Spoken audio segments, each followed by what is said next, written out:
Welcome back to Shannon's Club TV, the program for all motoring enthusiasts to relive the histories of cars on Australian roads and racetracks. You'll find a huge selection of previous episodes on the Shannon's Club website, along with the full road and race stories by Mark and me. Now, still to come, we'll take an up-close look at our feature car with an owner's example, and we get a market update from the Shannon's auctions team. Right now though, the Falcon that extended Ford Australia's marketing edge over Holden, the XC. In July 1976, timed to coincide with the introduction of the ADR 27A emissions legislation, Ford Australia released its second facelift on the 1972 XA, the XC. It was a demanding era for the local manufacturers, and it was the team at Campbellfield that showed the most initiative. The XC Falcon represented a bolder engineering response to ADR 27A than the HX Holden, a pollution special if ever there was one. Ford Australia's engineers designed new cross-flow cylinder heads for its six-cylinder engines. Although these revised sixes offered little, if any, performance gain over the previous dirty engines, they did give the Falcon a still greater lead over Holden when it came to six-cylinder power. And finally, the 4.9 litre V8 got the four-barrel carburettor it had been needing for years. Even so, Mark, an XC Falcon 4.9 was hardly a successor to the XT GT, was it? Well, not really. I mean, even though it had the same 302 cubic inch engine capacity, and it was, a great Australian road car in its own right, it was never going to have the charisma of like an XT GT. However, keep in mind, back in the XT's days, the 302 V8 was the biggest V8 in the range. The biggest one on offer. Yeah, whereas by the time the XC with the 302 came along, the 351, the big 5.8 litre V8 was the king, and that was in use in everything from highway patrol cars to, of course, the Bathurst 1000, which I'll get to shortly. Indeed. The Fairmont GXL was a new variant, and in 351 V8 guise was meant to replace the GT. The Fairmont GXL represented a brilliant marketing solution, and the car was less likely to ring alarm bells in insurance companies than GT, or to stimulate highway patrol officers to give chase. The glory days of Aussie supercars were becoming a distant memory. This was the context of the XC Falcon, and frankly, it was the battleground on which Ford Australia's canny executives secured a dominance over their Holden opponents that would last until the introduction of the Commodore. The comprehensive XC Falcon range included the famous Cobra hardtop, wagons, utes and vans. The new Fairlane Marquis effectively matched Holden's Statesman Caprice on space and equipment, leaving the LTD unchallenged. In April 1978, Ford Australia released its XC update. Steel-belted radial tyres, firmer suspension settings and a rear anti-roll bar gave the XC dynamics to rival the HZ Holdens with their brilliantly named radial-tuned suspension. Mark, Ford Australia cancelled its Phase 4 GTHO in 1972, so what role was left for the XC 4 years later? Oh, plenty. Not only in keeping the Phase 4 spirit alive, but also in delivering Ford its most famous Bathurst victory.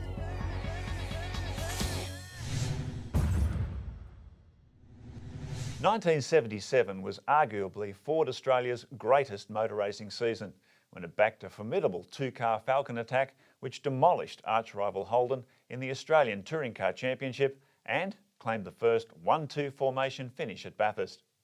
After starting the season with XB GT hardtops, Alan Moffat and Colin Bond made a mid-season update to the latest XC models for the long-distance races.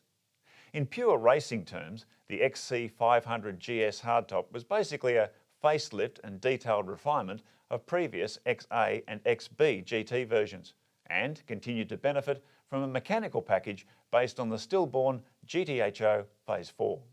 The Moffat Ford dealer team hit Mount Panorama with brute force. The two highly developed 351 V8 powered hardtops set a cracking pace, which by half race distance had already blown the competition to pieces, allowing them to cruise across the finish line side by side in an unprecedented display of Ford domination. John, there's been many memorable finishes at Bathurst, but honestly, that 1-2 finish in 1977, it's just a standout, isn't it? Unforgettable, and I think perhaps especially for Colin Bond, who could easily have won his second Bathurst race there. But you don't forget it, do you? And you sort of can't think of the XC hardtop without picturing those race cars. Yeah, the two are joined, aren't they? Absolutely, Yeah. Things got a lot tougher for the XC Falcons in 1978 as they were plagued by engine failures, caused by the venerable Cleveland V8s being revved harder as they tried to keep pace with the lighter and faster A9X Tiranas in the Australian Touring Car Championship. For the long distance races, Ford introduced the new limited edition Falcon Cobra. Although the Moffat Ford dealer team cars looked superb in new corporate blue and white colours, it was not a good omen as the highly stressed hardtops continued to suffer engine and transmission failures and a humiliating defeat by Holden at Bathurst. With Ford pulling out of the sport in 1979, the XC hardtop's final season was one Ford fans would rather forget. Even so, fond memories of it performing at its peak in that history-making 1-2 finish at Bathurst will forever be etched in our minds as the epitome of Ford performance. Remember to join the Shannons Club, where you can connect with other enthusiasts around the country.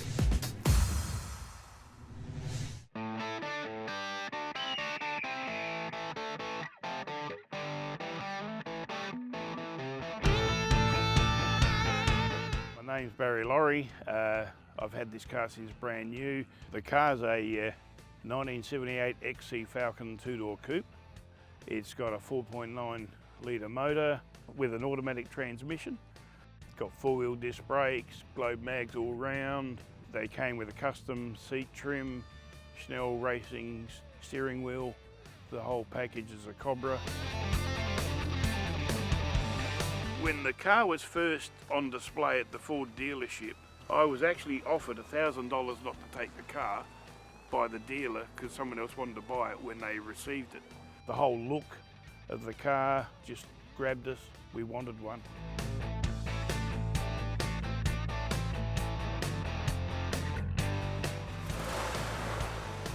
So we'd had the motor rebuilt. All the rust was cut out with a full repaint. So the car is still basically stock. It ended up being a 2-year project getting it restored. All the cars were individually numbered from 1 to 400. All the ID number plates, there was one on the glove box, one in front of the radiator. So all the numbers are matching with the build numbers in the car. I've been with Shannons for over 10 years now. They've been terrific people to deal with. I like all the stuff that you get on the Shannons Car Club, looking at all the other eaters' cars. The two-door in the Cobra paint scheme just is standout. On a long trip, it's just pure comfort. They were a very impressive car.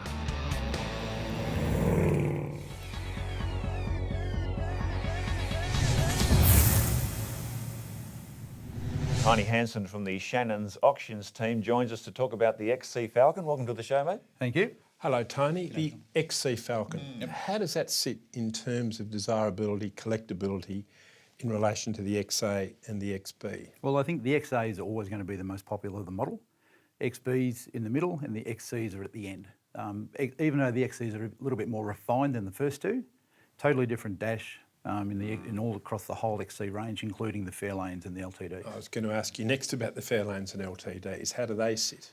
ZH Fairlanes, very desirable at the moment, and also the P6 LTDs are quite desirable as well. Very few of them around. Very, very few, I would have thought. And of course with the XC we had the Fairmont GXL, which, I mean, if you could get one of those things in 351 engine specification, that's a really desirable car. Well, that was the next best thing to a GT. Yeah. You get a Fairmont GXL, 351, 4-speed manual, 9-inch diff, 4-wheel disc brakes, and you get a sunroof with it. Well, it was Nice a car. GT by another name. They It effectively replaced the XB GT because insurance companies didn't like They didn't GT like and GT, SS or no. any of those names. But they got away with it with the word Fairmont, I think. And GXL, yes. And I think one of the most famous XC Falcons has to be the Falcon Cobra. For sure. XC Cobra, Tony, I'm imagining they'd be up in the 6 figures by now. Well into the 6 figures, even for a 302 car, well into the 6 figures. Remarkable, isn't It it? is really? incredible, It's- isn't it? And that's a huge range of cars. I mean, we're talking sedans, Utes, wagons, wagons. utes, panel vans, hard tops. Then you've got the luxury cars. I mean, there's a massive array. Yeah. Well, that's actually that's the Australian industry for you, and the versatility that they It just really is. one starting point make all those variants. All the different, yep. Fantastic, yeah. The big difference between the Falcon Taxi and a P5 or P6 LTD or a Cobra 351. And you still see the odd XC getting around on the roads as an everyday car. They're still out there. Well, they were pretty bulletproof, weren't they? Well, that's what I was going to say. A very practical classic now. I mean, I imagine parts, repairs. Parts are very, very prevalent. Parts, Yeah. very. Yeah. Tiny, every classic car has its weaknesses. What are the issues with the XC Falcon? Unfortunately, it'd be rust. Oh, right. If you're going to look for an XC Falcon, or any of the Falcon range for that matter, you need to have a good look for rust. They rust out in the sills, behind the back wheels, and unfortunately in the plenum chamber, which could be quite expensive to fix. Very expensive. Very yeah. expensive, big job. And does that extend to the luxury models Yes, as well? right the way through the whole range, unfortunately. Yes. Okay. Thanks, Tiny. Thanks, guys. Thanks very much, Tony. My pleasure. And remember, you can keep up to date with all the latest Shannon's Auctions news on the Shannon's Club website. If you'd like a lasting image of the XC Falcon in competition, visit autopics.com.au. John, looking back at the XC Falcon, I mean, it really encapsulated or showcased the huge diversity in the Australian manufacturing industry at the time, because that was an incredibly broad range of vehicles. Phenomenal wasn't it? capacity. I Yeah. don't think the Australian population was more than 13 or maybe at the most 15 million at that time. And Ford built this car on three, not two, three different wheelbases, which is quite extraordinary. And even Holden didn't do that. So it's as if they took the one basic theme and absolutely maximised the number of possible interpretations. There seemed to be an XC Falcon-based car for just about every kind of buyer. And that would explain why it was so popular and so successful. Indeed it would. Yeah. And the only thing that perhaps undermined its brilliance in history was when the Commodore came along and suddenly the XC Falcon looked like the day before yesterday's car. Sure. And then they had the XD waiting in the wings, so they were well on top of the job. We've weren't got they? your new car on ice. Yeah. Well, we hope you've enjoyed reflecting on the very successful and popular XC Falcon range. We look forward to your company next time on Shannon's Club TV. Bye for now.